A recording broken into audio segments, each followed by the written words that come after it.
अहङ्गनाय समदं द्रोण्यहन्यावा पृथिवी आविवेशा अहं सूर्यविदामस्य मूर्धन्नमयोनि तस्मा अन्तः सामुद्रे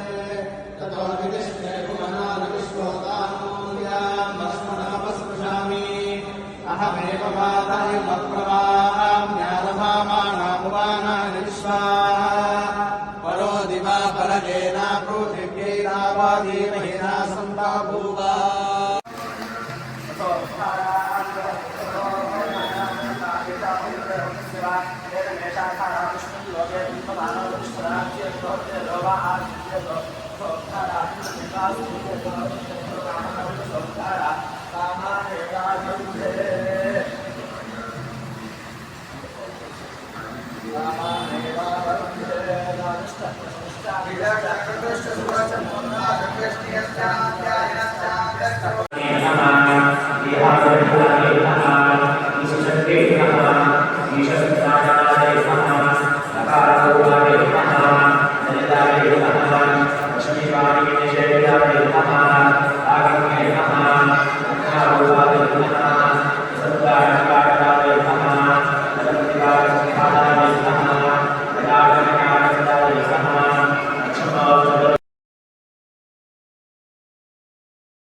अहङ्गनाय समदं द्रोण्यहन्यावा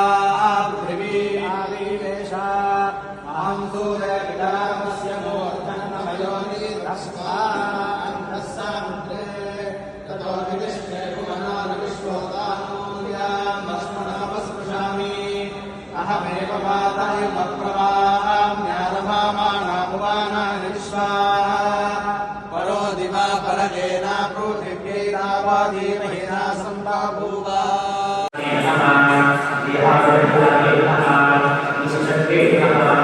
ईश्वराय नमः